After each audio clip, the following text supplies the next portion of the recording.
Good afternoon, everybody, and welcome to an FS Club webinar on the topic of the future of gig working as a dynamic economic alternative.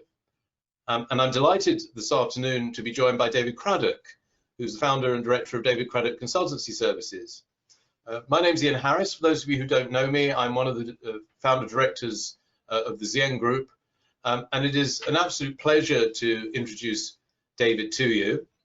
Those of you who are regulars for ESOP Centre webinars will recognise David's face and voice, and indeed mine, as I tend to host David's ESOP Centre webinar programme. But today, David is presenting an FS Club webinar on a broader topic, which is this business of the future of gig working. Now, David is an independent consultant who specialises in employee share ownership and reward management. I always like to say this, he really is if not the leading recognised authority on the subject in the UK. He is the author of the Tolley's Guide to Employee Share Schemes, a mighty tome for anybody who wants to know about these things, and other essential books and courses on that topic. Let me just move on our slides. So you're having a word from me. Before I move on to the agenda, I would just like to give a big thank you to all of our FS Club sponsors. The FS Club covers a wide range of topics, as those of you who are regulars would know, and it is really because of the generosity and interest of this wide range of sponsors that we're able to cover such a fascinating scope of subject matter, and we are extremely grateful to all of these the client sponsors for their forbearance and for their sponsorship. The ESOP Centre, which is the area of the FS Club with which David is most closely associated, has its own group of members and sponsors, and this is they, and we're also grateful to this group for its involvement with all things employee share ownership. The agenda is fairly straightforward. Chairman's introduction, I'm hoping to keep it a bit less than 5 minutes, so that David gets a full 20 or 20 minutes plus for his keynote presentation. We find with this sort of topic that the question and answer session is a very important part of what we're doing, and we would like you to send in as many questions as you like. Please don't email us in the background or send us SMSs or all sorts of weird things like that. We are sort of locked into the GoToWebinar system for the course of this 45 minutes. So please send your questions through the GoToWebinar system, and we will pick up all of those questions. We will try to address all of them, have David answer them. But if we can't get through all of the questions, David will endeavour to get back to everybody. One question that very often comes in during David's fascinating talks is, are there copies of the slides available? And the answer to that question is always yes, and I believe actually copies of David's slides are already up on the website. But don't look there, look here. So without further ado, I would like to hand over to David Craddock, founder and director of David Craddock Consultancy Services. Contact details through this slide, which you will be able to pick up from the website, to talk to you about the future of gig working as a dynamic economic alternative. David. Right, well, thank you, Ian. And specifically, as always, I think very, very hard about the titles of my talks, and to include that word dynamic is purposeful. This is a dynamic subject. It is an energetic subject. It's a subject which is full of purpose and full of relevance and meaning for the future of our economy in the UK and in the US, where gig working is rampant, but in all other countries as well. This webinar is really a follow-up from one I did for the ESOP Centre and Financial Services Club back in September, 14th of September 21, share schemes for non-employees and the gig economy. That webinar drew such enormous support and interest that we decided to do this follow-up. So let me just tell you a little bit about the landscape of this talk.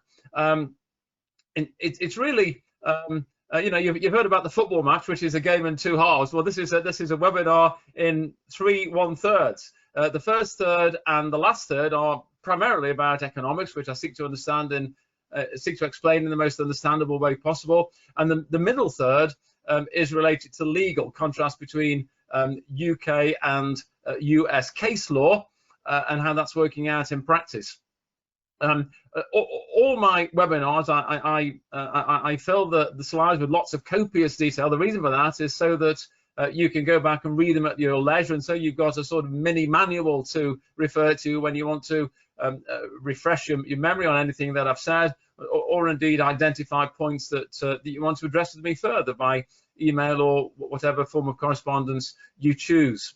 Okay, so I want to give you money's worth. That's why I actually produce the slides in this way. So first of all, let's have a look at what the gig economy is. There are numerous definitions. I've focused on these three definitions, which seem to encompass all aspects of the definitional position which we're taking for purposes of this webinar. Always get your definitions in first is a good motto, and then we've got a foundation upon which to build our house of understanding, as it were. So, taken from a BBC documentary in the autumn of last year, the gig economy is a labour market. We know that it's involved with people, characterised by the prevalence of short-term or freelance working, as opposed to permanent jobs.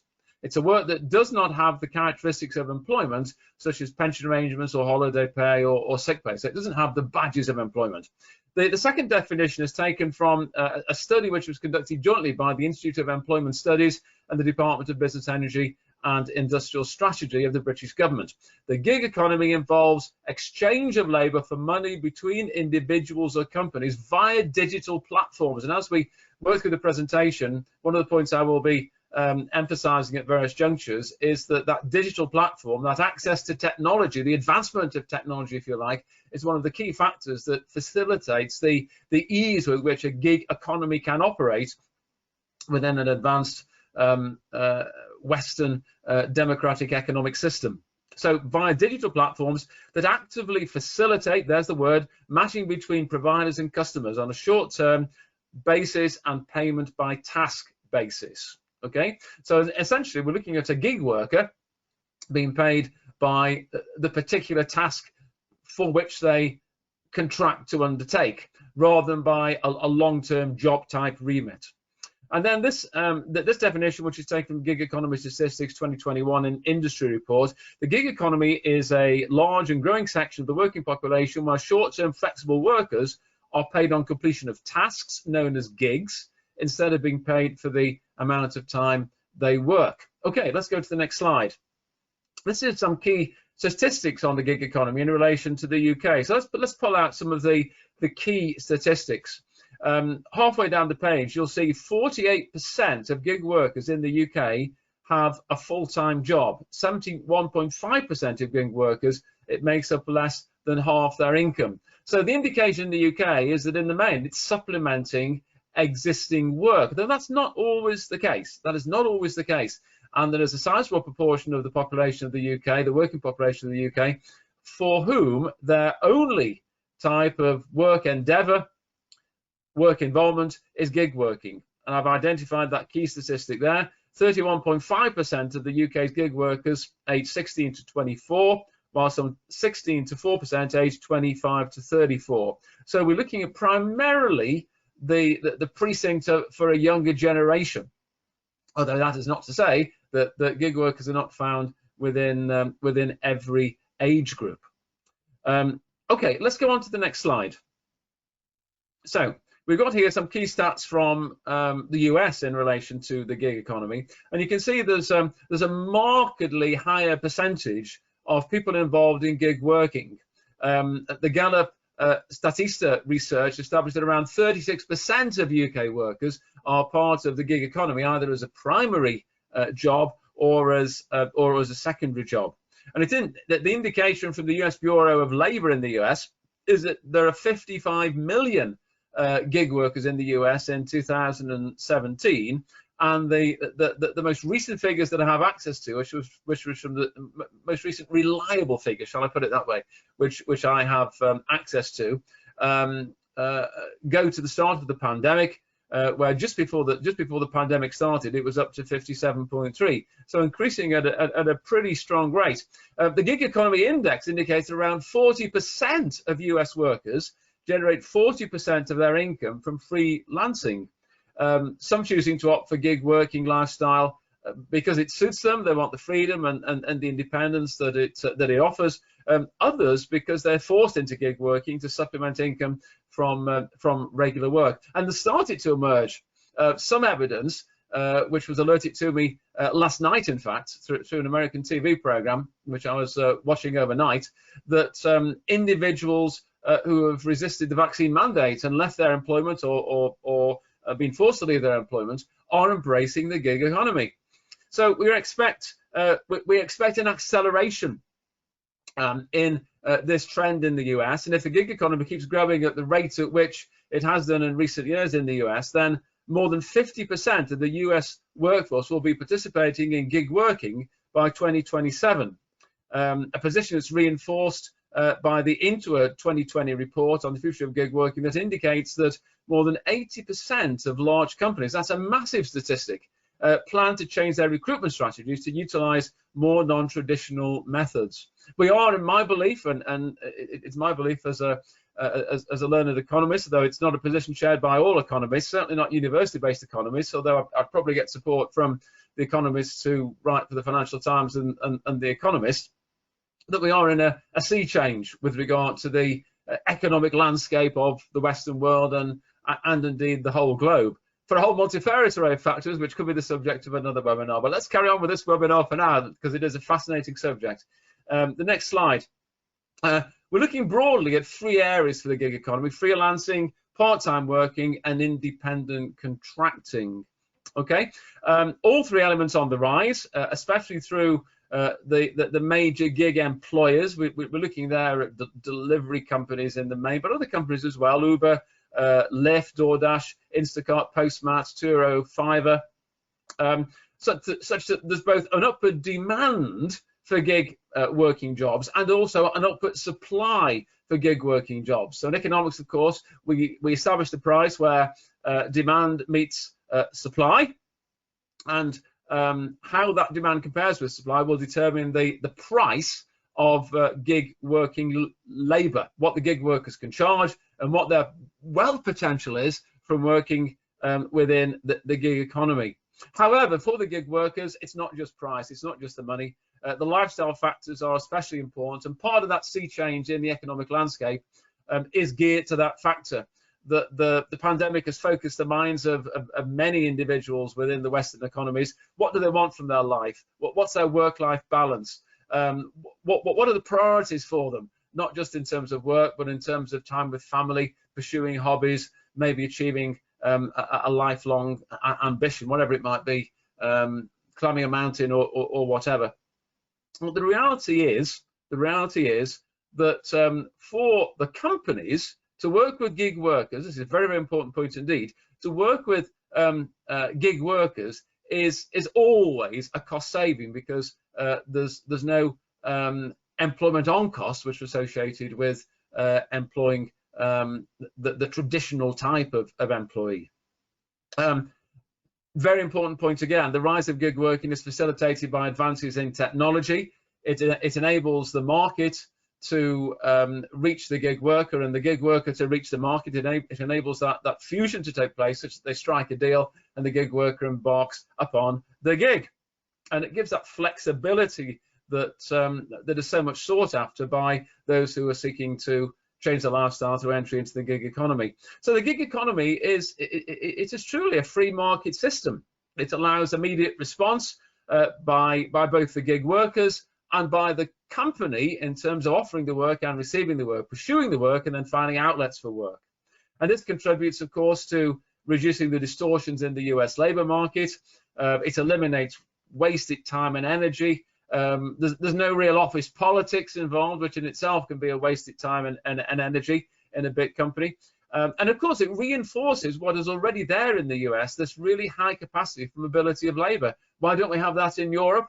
For a whole host of reasons, not the least of which is language, fear of getting into difficult political hotspots throughout Europe. In the US, you've got the States, primarily with the same dominant language of English, although of course Spanish is also a singularly important language for the US and spoken by a good proportion of the population, the Hispanics. Let's get on to the next slide. Factors for the win-win in the US for workers, companies, and government. So for the workers, especially the younger generation, which I've identified, preferring freelance working because of the flexibility and the independence that it offers, choosing where to work, when to work, and for whom to work. For companies, it's the flexible workforce. It's having your labor as a variable cost, which actually has macro implications. The macro implications being that you can even out the employment levels in time of recession and move away from your boom bust type cycle. But it reduces at a micro level the cost of training and recruitment, avoiding the cost of medical coverage, and indeed enabling the companies to replace the workforce when they like without consequential implications for redundancy, either unfair dismissal or wrongful dismissal. For the US government, well, this is fascinating.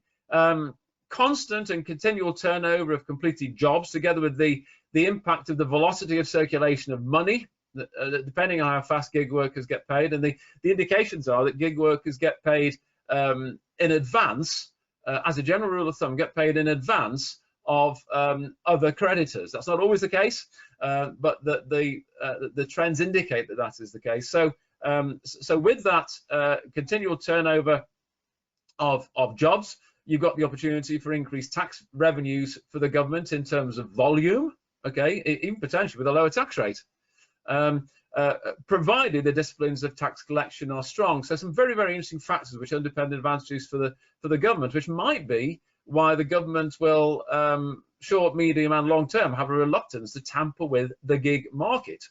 In the US, the gig market economy, it has a momentum, a very, very powerful momentum, as indicated by the statistics that are shared with you, at a level that cannot be halted through punitive taxes or regulations without significantly dislocating the US economy. So a prudent Congress and president would think very, very hard indeed before tampering with the gig economy. The effect of the pandemic has only been to accelerate the growth of the freelance market for some reasons I've already indicated, so that if current trends are allowed to develop unabated, then the gig economy will in time, and that would be within the next 10 years, overtake the traditional job market if the trajectory can be projected forward at the same pace as we've seen in the US over the last historical 10 years. Okay, next slide please, Ian, thank you. So, come on to some of the legal stuff now. This is the middle third of the presentation. A little bit about the UK, then a little bit about the US, and then how they compare and contrast, to use a phrase that we often find in the old A-level exams from all those years ago. That's a long time ago for me, but there you go. Maybe not so long for some of you. When I think about it, not so long for me. I can still remember it very vividly. So the UK Supreme Court decision in Uber. We all know about Uber, the driver taxi type service, Uber BV and Oars versus Aslam and Oars. It's a very, very recent case, 2021. Went to the UK Supreme Court, and it's known as UK Supreme Court Case 5. So on the 19th of February 21, the UK Supreme Court ruled that Uber drivers in the UK should be classified as workers, not as independent contractors, thereby giving eligibility to various employee protections, notably minimum wage, paid annual leave, and whistleblowing protections from retaliation.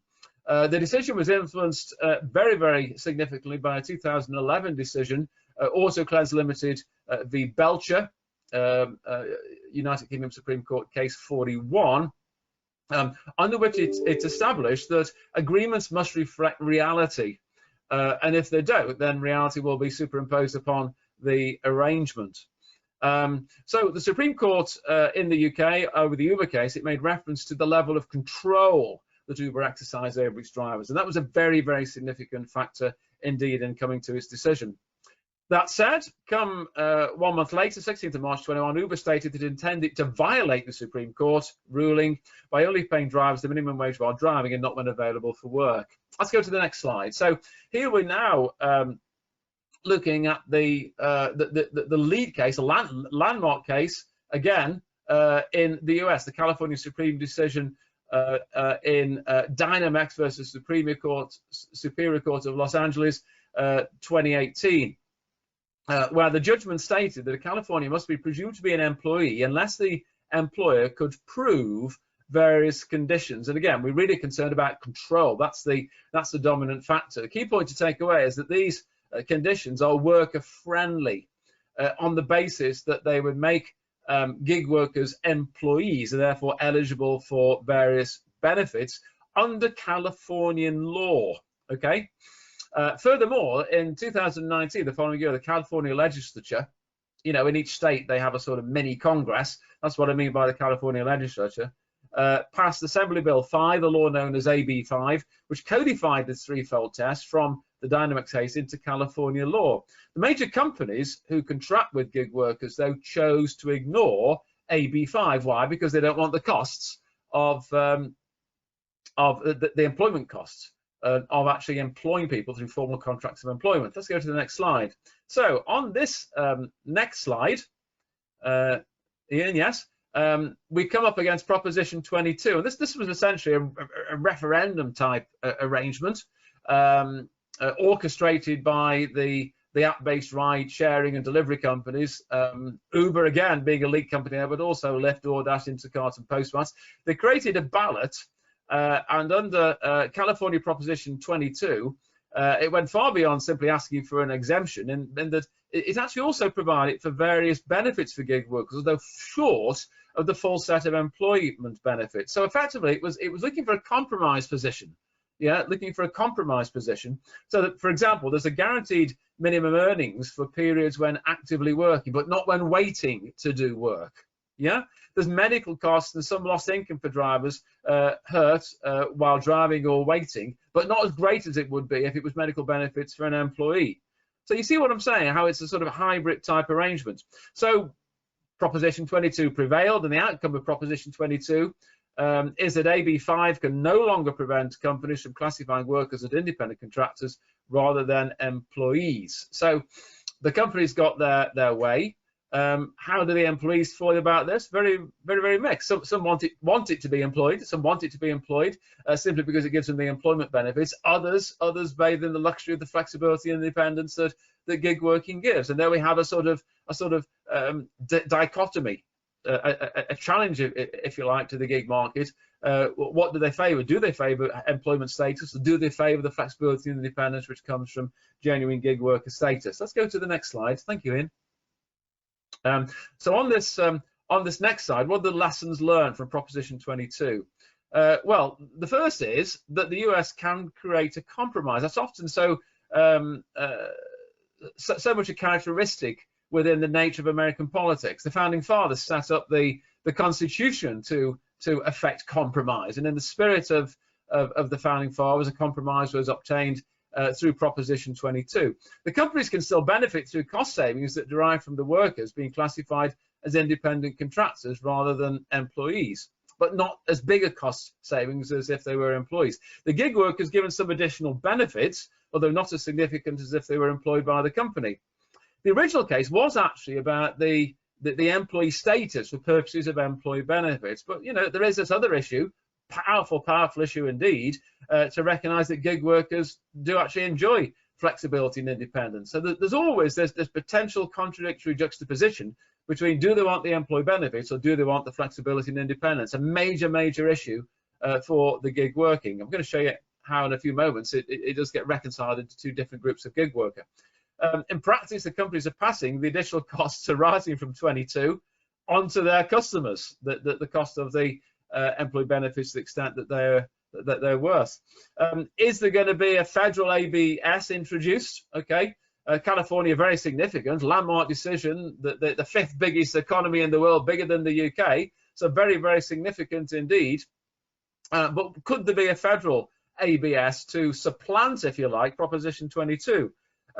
Probably not, because legislatures are aware that there are so many ways in which it could be challenged constitutionally, either by a state or by a company or by an active business group.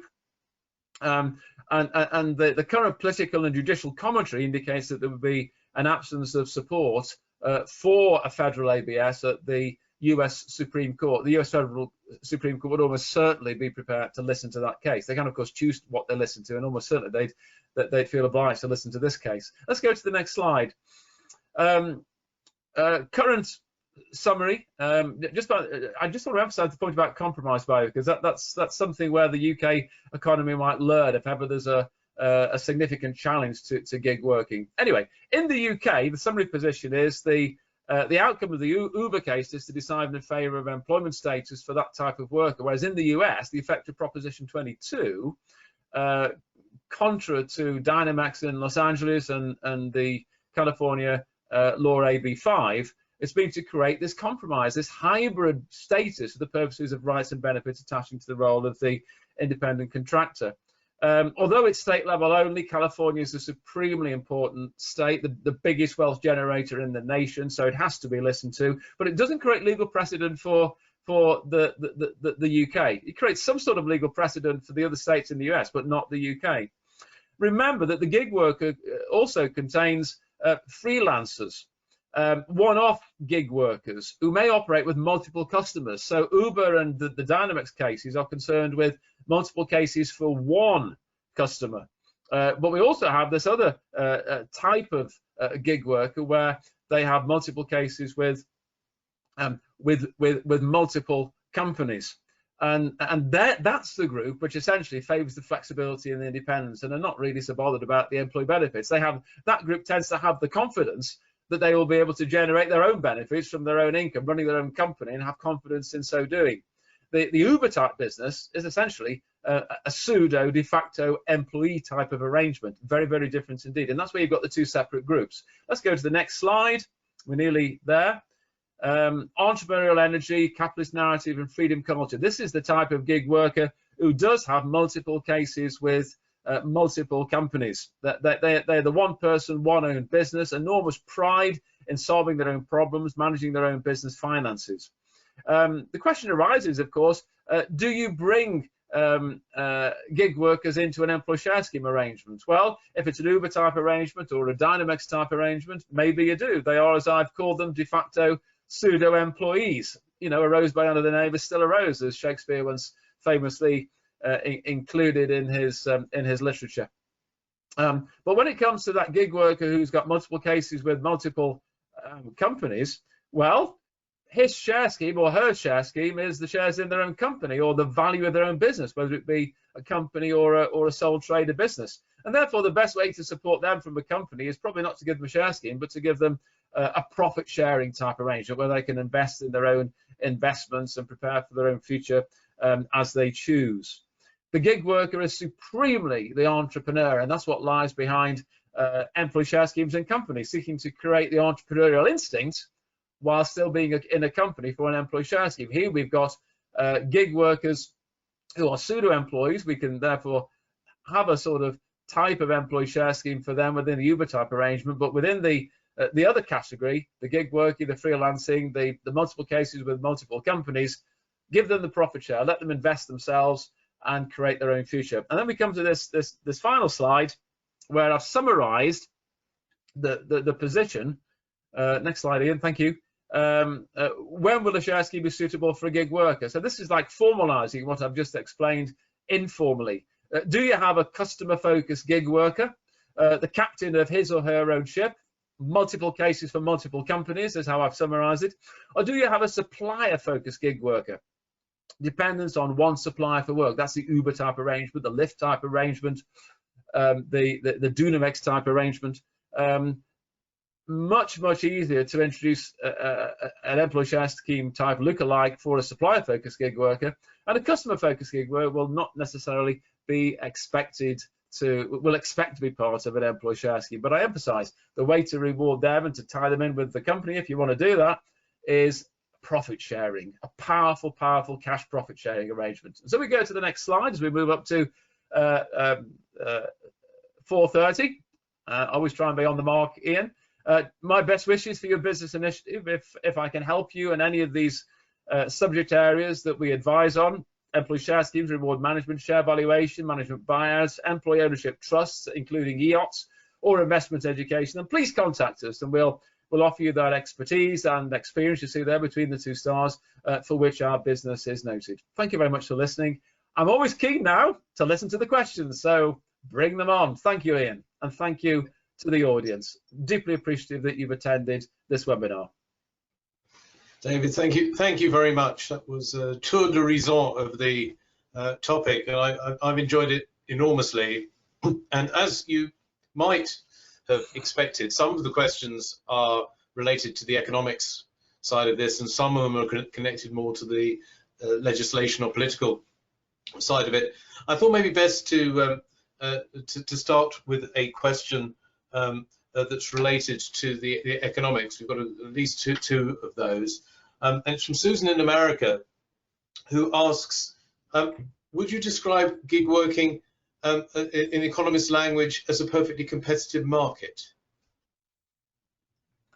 I think she's been reading my articles. Yes, yeah, perfectly competitive market. It is very, very close to a perfectly competitive market when you look at that gig worker who's operating for multiple companies with multiple cases. They have access to their app. Remember, I said that the technology essentially gives them perfect knowledge, which is one of the key features of a perfectly competitive market. You've got a multiplicity of buyers, you've got a multiplicity of sellers, you've got flexible working. People can pull out or engage as they wish, both on the gig worker side and on the employer side. Yes, Susan, it is very, very close to a perfectly competitive market. And in fact, I would go as far to say it's probably the closest you're going to get, short of trading on a recognized stock exchange, actually. That is also an example of a perfectly competitive market. So the answer is yes, a very, very astute question. Thank you very much. Okay, thank you. We've had Susan in the USA. We've now got, I don't think John in Spain, but we have John Spain, who has a question about the on-costs of gig working. You made a comment about it early in the piece, and John chimed in to say the employment on-cost for gig working depends upon some of the legislative and commercial realities. For example, Uber in the UK, that are finding that their costs are now going up because of the regulation and legislation around it. Do you have any comments on that? Well, this is when we come to the two. Good you asked the question, John. Great to receive that and to speak with you again. Yes, I do have comments. It does depend upon the category of gig worker. So where you've got the gig worker connected with Uber in the UK or the Dynamics type of character connected with the business in the US, then you do have the on costs. Through Proposition 22 in the US, you've got a limitation of on costs because the benefits are not as great as they would be if the individual was an employee. In the UK, for the Uber type business, then you're coming very close to what the on cost would be. Not as great, but very, very close. So yes, it is an issue for the Uber type of gig worker. For the individual who is multiple cases with multiple companies, not really do you have the on costs, and that's where you've got the perfectly competitive market that I explained in answer to Susan's question. It's an interesting answer.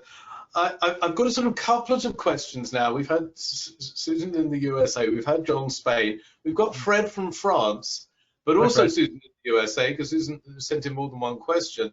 And Fred was asking about whether, basically whether legislation and regulation is going to drive the gig economy into the dirt and so prevent it from really taking off. Susan asked a similar question almost the other way around.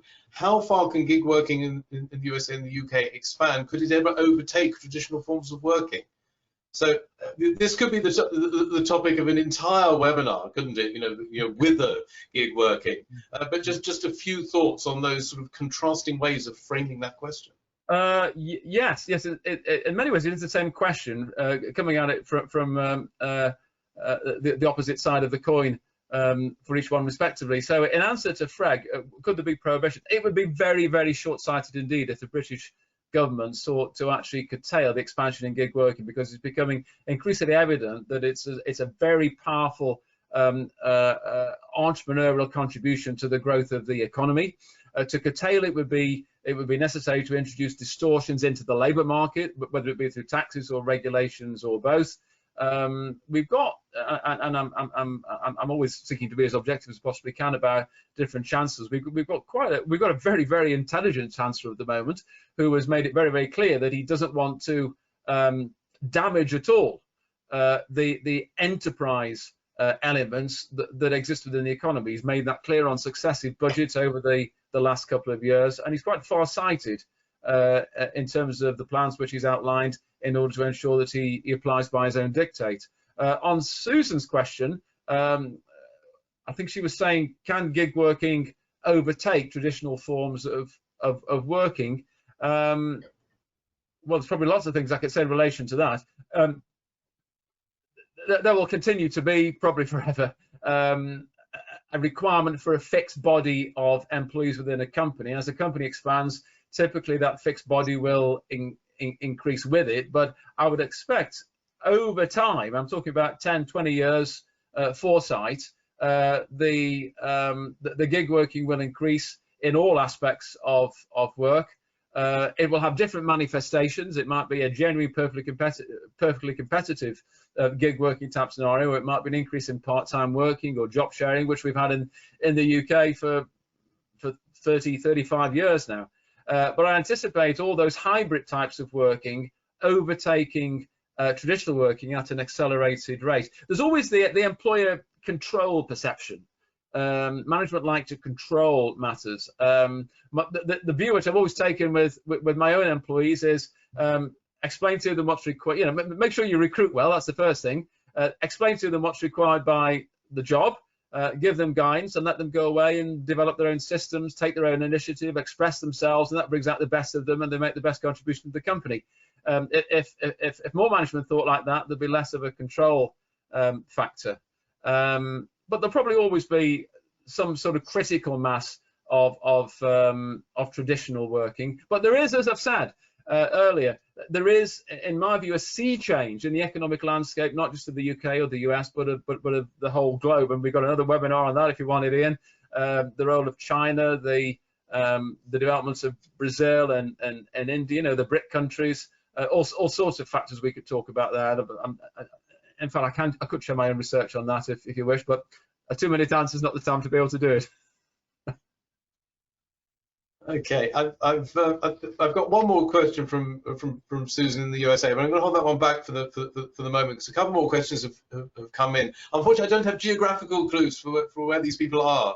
But Nick Bush asks, I think, a fascinating question: how should we change training and development of young people to make them fit for this sort of dynamic gig economy? Well, what a wonderful question. And to develop people, you need training and development programs. I mean, going back into the 1980s, I was involved in the movement for so-called human asset accounting, whereby a value was placed on the balance sheet, just as it is for capital, but in a different way for the human assets within a business. And the parameters which contribute to that value include training and development. Training and development is actually something which gig workers value enormously. So if a company that's embracing gig working chooses to introduce training and development programs for those gig workers, that will be a retention factor. It really will. I mean, I've got some really expansive ideas on this, which include publicity being given to training programs through television ads, people getting excited about forward-thinking and energetic forms of programs through all sorts of outlets, job centres. It's also a contribution to levelling up, which our Prime Minister Boris Johnson in the UK is committed to. And it's also an opportunity for social mobility. And in the main, gig workers will embrace both levelling up and social mobility. So gig working is the way of the future. It really is. And all these associated areas, social mobility, levelling up, need to be fed, and training and development is a way in which it could be done. I've given you a few indications there, Nick. Thank you for your question as well. I really appreciate it. Giving you a few indications as to how you can do it. And we have another question from Clive Bullen, which is also sort of coming at this from the point of view of the worker, if you like, where he says, how much could a gig worker earn? Could they ever afford, for example, to buy a house in London? Which is quite an interesting way of framing a question. it depends what your gig working is. You can be a gig worker as a very highly paid consultant. You could be a gig worker as a very highly paid architect. Gig working. I mean, you know, let me put it this way: there are people who take an enormous amount of pleasure doing gig working, working on what might appear to be very, very simple tasks, like driving from A to B. I know that driving from A to B is not as simple as it sounds, but people derive an enormous amount of pleasure from running their own business, even though it might appear that the product or service that they deliver is simple. It's not simple, I can tell you that, having spoken to gig workers. I'm talking to a cleaner gig worker just the other week who was explaining to me about the different types of disinfectants and how she had to manage those in terms of the materials within a particular house or establishment, how she had a couple of people working for her that she had to manage. I've talked to gig workers in restaurants, and they tell me how they have to understand the menu, and particularly these days where you've got, you know, people with different types of diets. So, you know, jobs that are gig workers might appear simple to some high-fluted executive in a company, but they're not so simple when you get into it. But they do find enormous pleasure and satisfaction in running their own business in their own right. They are captains of their own ship. That's the category which I call multiple cases with multiple companies. That's an interesting answer to the question, and also picking up on one part of your answer, which was, you know, it depends on what they're doing. It could be quite high-end work. Hugh Purser chips in and says, gig workers are generally on weak ground regarding intellectual property rights. Do you have any comments on that aspect? Well, that's an interesting one. It depends on the nature of their work. If they, yes, I mean, if there are people for whom intellectual property rights are important, say a consultant or a specialist solicitor, something of that nature, or a designer, then, you know, they need to set up their own arrangements to protect their intellectual property. That can be cost prohibitive. That can be cost prohibitive, but not always. And they need to take very, very specialist advice on that area, because there might be ways through which they've not thought about, which are much less cost prohibitive than maybe they'd first thought. And one final question, it's Susan's third question, and it absolutely fascinates me as an economist, because I could argue this one both ways. In fact, I think I can argue this. I could argue this one three ways. She asked, does the increased velocity of circulation of money arising from the fast turnaround of gig worker jobs pose a threat to even further inflation? Okay, well, inflation is increasingly a problem in the UK, and more so in the US. The quantitative easing has not fallen onto banks' balance sheets as it did after the financial crisis. It's gone into circulation, so inflation is a real problem. Do we want even more inflation? No, we don't. My own research indicates that gig working in itself is not inflationary. It's a very, very good question, very perceptive question. The gig working in itself is not inflationary. Why? Because it's matched with productivity. So if you controlled every other factor in the economy to produce zero inflation, you wouldn't, or you know what you want, which is sort of 1 to 2.5% to keep the economy buoyant, you wouldn't find inflation arising from gig working. That's because the price which is paid is matched with the productivity. And in answer to one of her previous questions, yes, it's a perfectly competitive market, and typically in a perfectly competitive market, you don't get inflation, provided, as you know, we used to say, ceteris paribus, to use the Latin, all things equal.